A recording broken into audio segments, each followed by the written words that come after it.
Hello everyone. Today we will create print invoice in MR logistic invoice verification.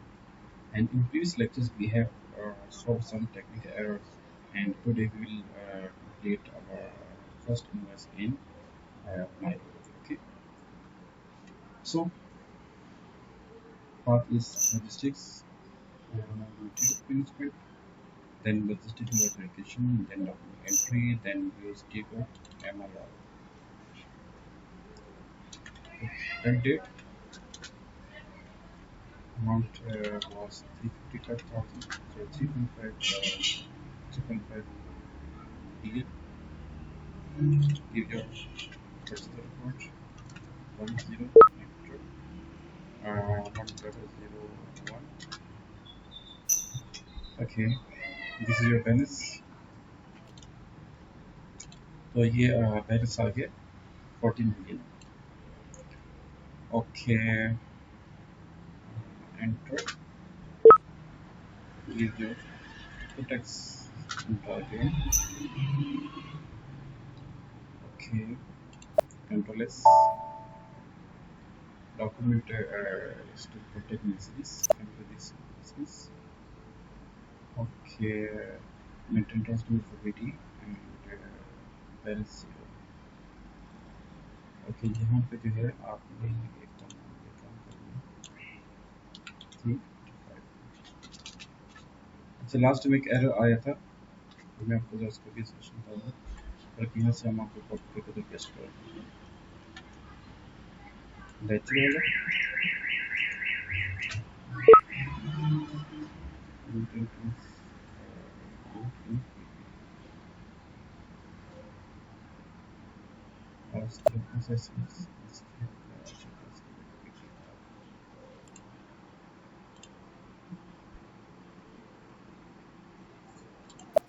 Okay. Tasks. Inventory.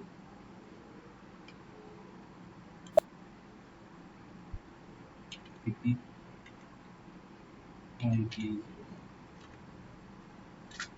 तो check, ये last time हमने इसकी configuration की थी और कुछ डेटा जो है वो प्रॉपर कुछ डेटा सेव भी हुआ था, लेकिन उसके बाद कुछ डेटा जो है वो रीड भी हो चुका था. हमने इसको दोबारा से कॉन्फ़िगर कर दिया. ओके. अच्छा, यहाँ पे हमने कोई भी लिमिट को जस्ट नहीं करना. Don't check. Tick on don't check. कोई भी एक्टिविटी को परफॉर्म करने के बाद जो है आप उसको रिफ्रेश करें.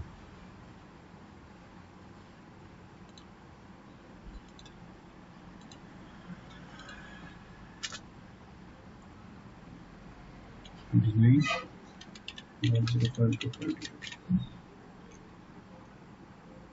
3.5 और यहाँ पे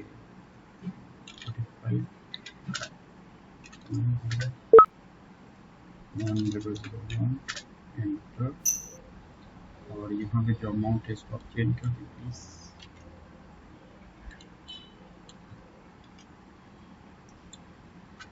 और टैक्स 10%. ओके,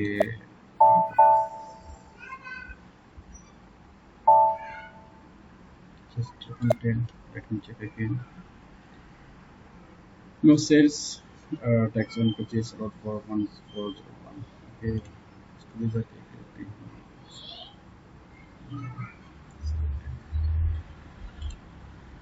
401. सो इसको सिलेक्ट और चेंज कर दें. ठीक है, यहाँ पे जो है टैक्स आप इसको देते हैं इनपुट टैक्स और costing without tax allowed.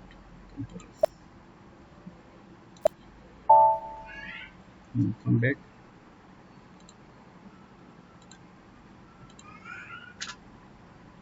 Enter 25.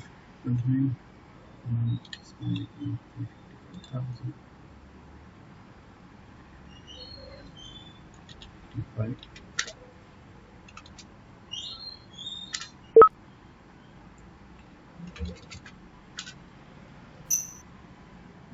Okay,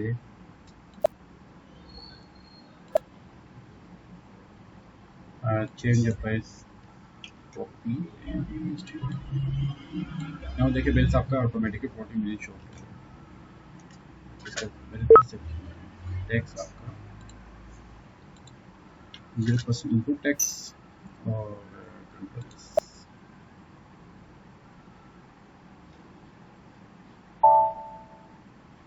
document number 510 560021। अच्छा, एक लास्ट टाइम एक एरर आ रहा था यूनिवर्सल यूनिवर्सल जर्नल का, तो उसको मैंने चेक किया, ये एरर आ रहा था, ठीक है। अच्छा, इसमें ये देखें कि यहाँ पे जो है ना, ये कस्टमाइजिंग है, ठीक है। Correct customising setting for laissez for university journal. ये जो फर्स्ट वाला है ना, इसको तो आप, ये आपको इंडिकेट करे कि आप यहाँ पे जाके सेटिंग करें, और आपके पास जो है ना जो एरर था वो ये एरर था। Company code IP server assigned to extension ledgers C2 not found in the underlying ledger। तो अच्छा, अब इसका क्या सोल्यूशन था? अच्छा, universal general base ledger of appendix ledger seat is missing in table. ये आपका ये की कोड है टेबल का, ठीक है, उसमें मिसिंग था। यहाँ पे आपने एक चीज़ को अंडरस्टैंड कर दें कि एक आपका होता है बेस लेजर। बेस लेजर आपका लीडिंग लेजर कहलाता है, जिसमें आप तमाम एंट्रीज को पोस्ट करते हैं। सेकंड, जब भी आपने यूनिवर्सल जर्नल्स की सेटिंग्स करनी है, तो एससीपी आपको इंडिकेट करेगा कि आपका जो फलां लेजर है, चाहे वो नॉन लीडिंग लेजर हो या लीडिंग लेजर हो या एक्सटेंशन लेजर हो या अंडरलाइन लेजर हो, उसका कोड आपको बताएगा। ओके, फॉर एग्जांपल जैसे यहाँ पे ना company code IB01 assign to extension ledger C2 not found in underline ledgers, ठीक है। अच्छा, यहाँ पे आप ये देखिए कि C2 की बात की जा रही है। Okay, so come to SAP backend Sparrow।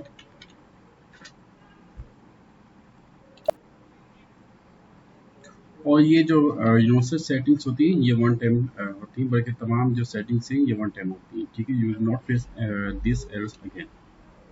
Financial accounting, financial accounting settings, ledger, ledger different setting for ledgers and currency types।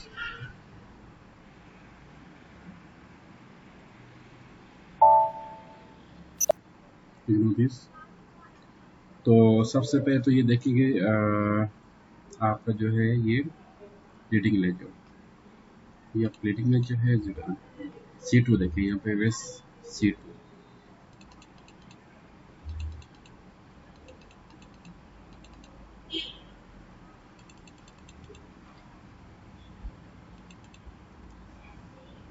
Click on C2। I think C2 यहाँ पे नहीं है। Let me check again।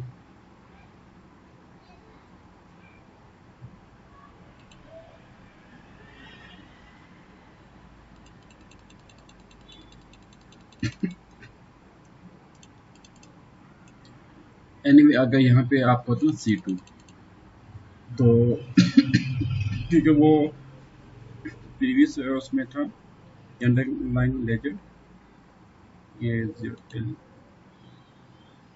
Let's say कि आपका आता है ये E2 for example, ठीक है। आप इसको सिलेक्ट करते, then click on company code, this, then click on position IB01। नहीं है यहाँ पे, तो यहाँ पे आप अपना देते न्यू एंट्री, और यहाँ पे आप आ जाते हैं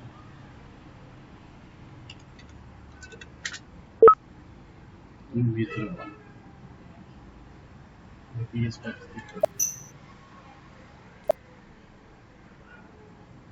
एक्चुअली इसको होने का ये प्रॉब्लम है कि मतलब कि इसमें पास का जो है कुछ चीज़ें जो है ऑटोमेटिकली फॉर्मेट हो जाती हैं, डिलीट हो जाती हैं, जिसके बिना पे काफ़ी इशूज़ जो है हमें पेश आते हैं। अच्छा, इसको सेलेक्ट करें लीडिंग वेजेस को, और यहाँ पे आप आ गए 01। अच्छा, उसके बाद आप करेंगे अकाउंटिंग प्रिंसिपल्स, ठीक है। इसको सिलेक्ट करने के बाद लिखूँ अकाउंटिंग प्रिंसिपल्स, और यहाँ पे आपने ऐड करना है गैप और IFRS।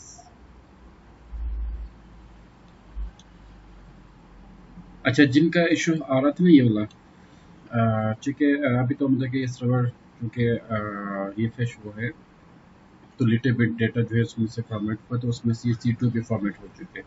अगर तो आपका डेटा आता और इस तरह का आपका एरर आता, अगर C2 की जगह कोई भी आ जाता, for example F2, D2, E2, I2, J2, ठीक है, या J1, I1, तो आपने क्या काम करना था कि उस पार्टिकुलर लेजर में जाके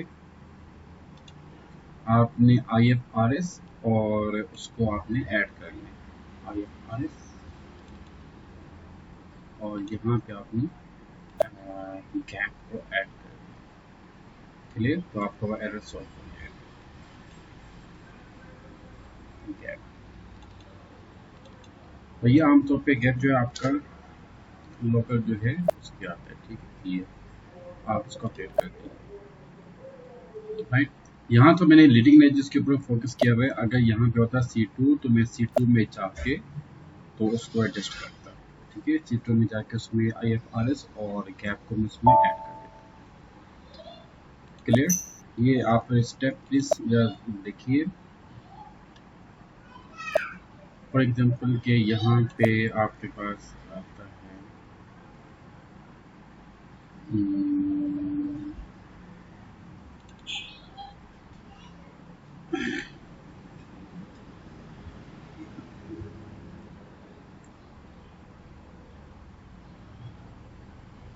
A2, इसमें आप A2 में आके काउंटिंग प्रिंसिपल को आप सेलेक्ट करेंगे, और यहाँ पर मैं में जाकर मैं गैप को ऐड कर दूँगा, ठीक है, फॉर एग्जांपल।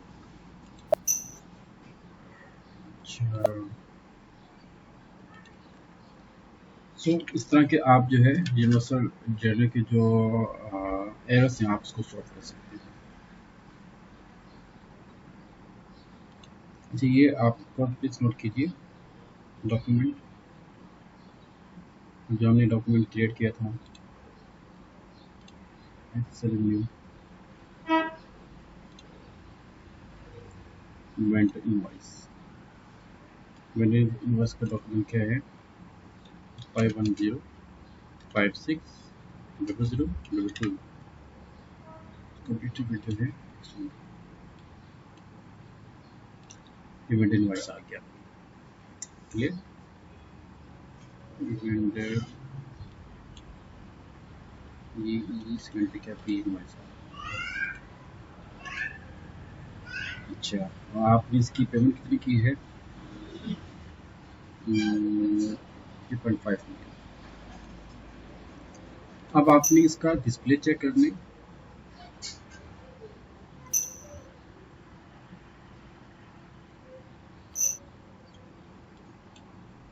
डिस्प्ले इनवाइस, उसका फेवरेट में कर दो, ठीक है, एक to favourites. Display list of invoice, उसका भी आप जो है ऐड टू फेवरेट कर दो। इनवॉइस ओवरव्यू, ठीक है, ये इसमें फोकस कर दो, display invoice document. Display invoice document के बाद आप लोगों ने ये देखने कि जो आपके पास स्टॉक है उसकी वैल्यूएशन क्या है, ओके। स्टॉक की वैल्यूएशन के बाद आप जो है उसको फॉरवर्ड करते हो, ये डॉक्यूमेंट नंबर था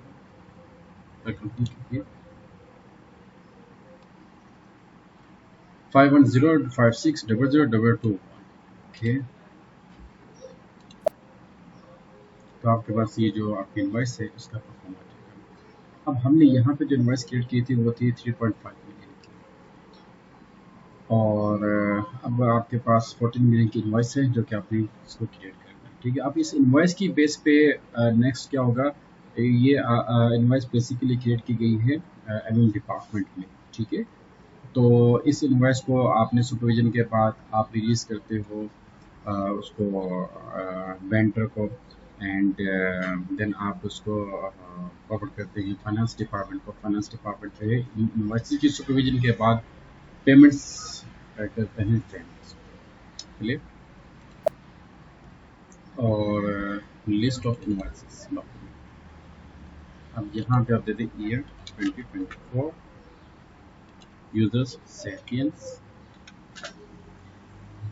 और एग्जीक्यूट यहाँ पे आपके पास जितने भी इन्वॉइसेस हैं उन तमाम इन्वॉइसेस की जो लिस्ट यहाँ पे डिस्प्ले हो जाएगी, ठीक है।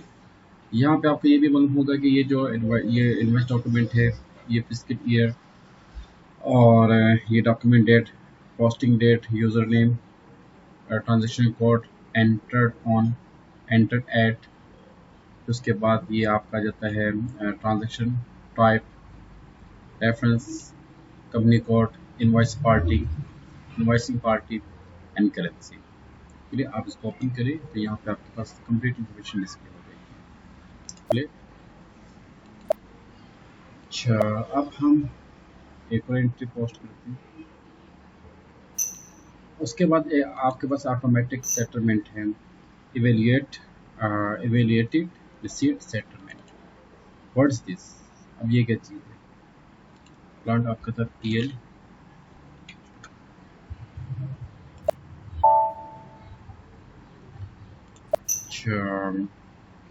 Execute automotive ईआरएस। ईआरएस का मतलब क्या आपका? Evaluated receipt settlement. अच्छा, इसमें समटाइम ऐसा होता है कि कंपनी जो है लेकिन बात का जो आपका वेंडर है, जो आपका रॉ मटेरियल है, आपको एक कंटिन्यूसली टाइम में आपको रॉ मटेरियल की जरूरत पड़ती है, डेली बेस पे, वीकली बेस पे, ओके। और आपका जो बिजनेस पार्टनर या वेंडर है वो आपको कंटिन्यूसली आपको सप्लाई करते हैं रॉ मटेरियल। तो उसमें एक ऐसा सिस्टम है जिसमें आपकी ऑटोमेटिक जो इनवॉइस क्रिएट की जाती है, जिसको हम कहते हैं ईआरएस।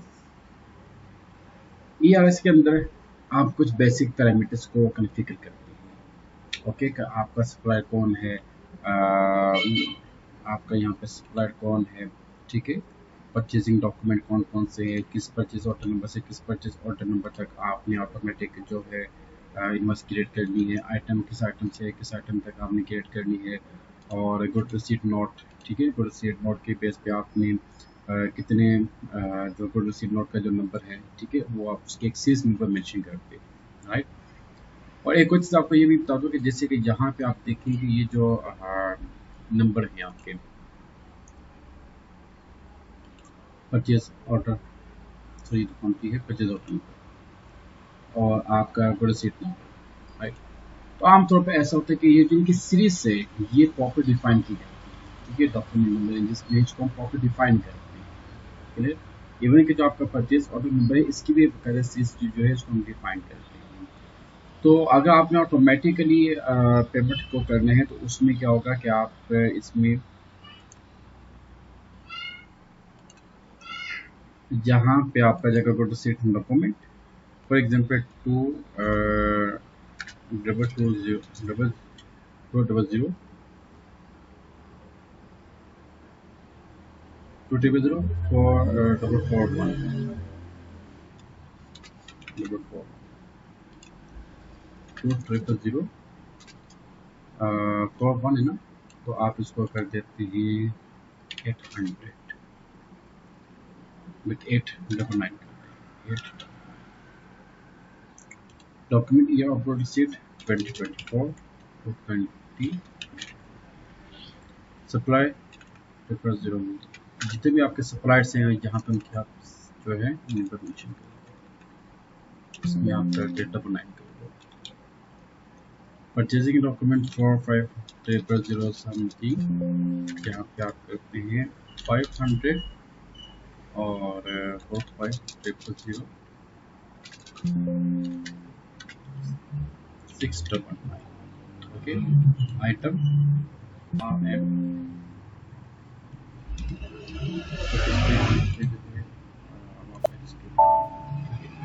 अच्छा, इसके अलावा ये यहाँ पे टेस्ट रन है और उसके बाद ये सेटल डॉक्यूमेंट्स हैं, ठीक है। इसके मुताबिक हम इसको अच्छा, settlement of plan delivery cost not possible if ये rated data enter.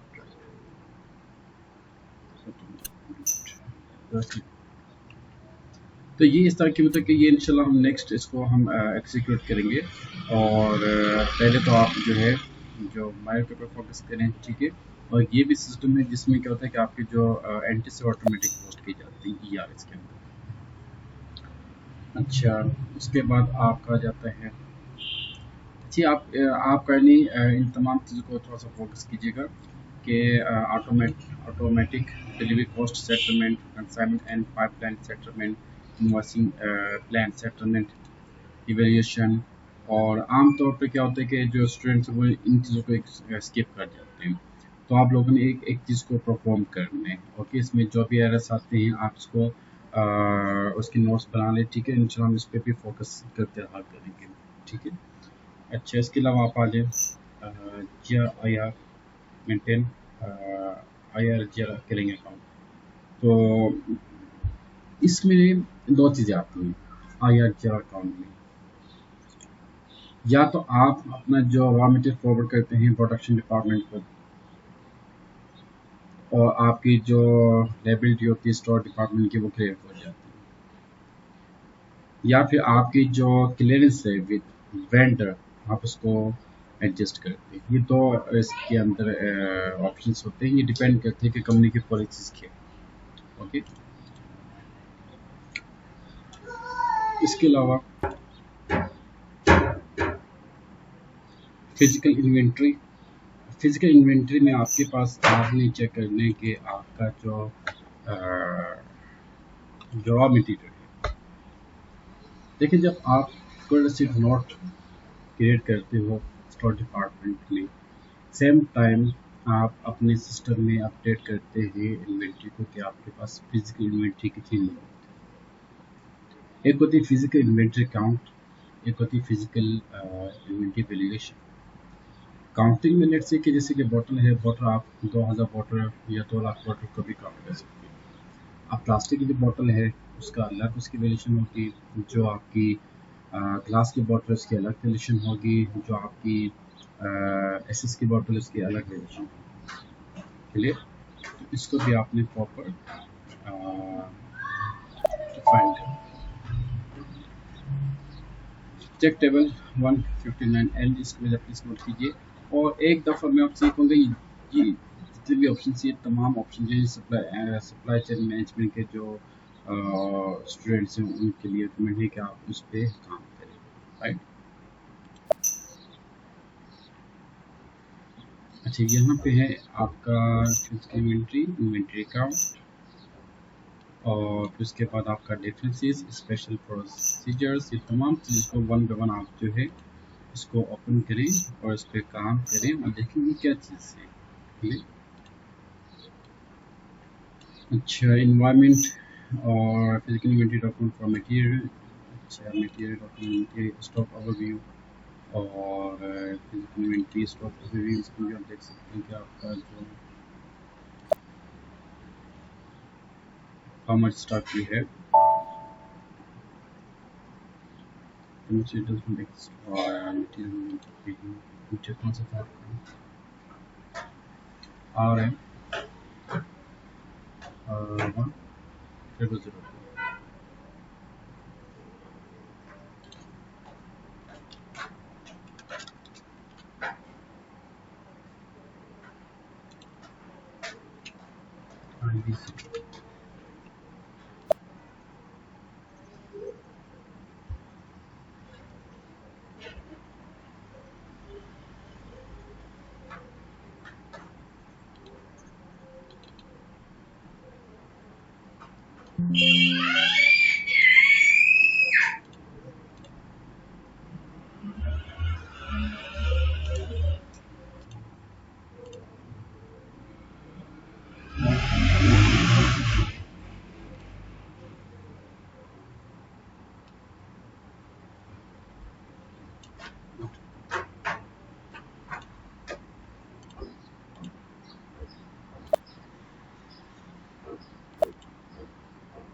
Let me check यहाँ पे आपकी इंफॉर्मेशन क्यों नहीं आ रही, और इसमें जो आपका जो है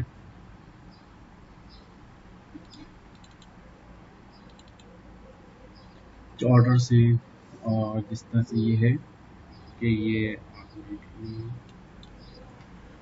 unrestricted use for inspection returns on order, reserve, stock transfer notification, तमाम चीज़ें यहाँ पे। और इसको मैं बैक करके चेक करता हूँ कि इसका यहाँ पे वैल्यूशन क्यों नहीं है।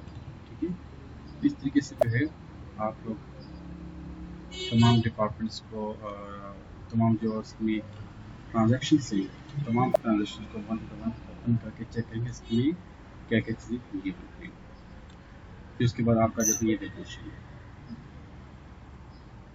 और सोर्सिंग एंड प्रोक्योरमेंट को मैं ये कहूँगा कि अब तक जितने भी ऑप्शन हैं इन तमाम ऑप्शन को वन टू वन यूटिलाइज करें, राइट।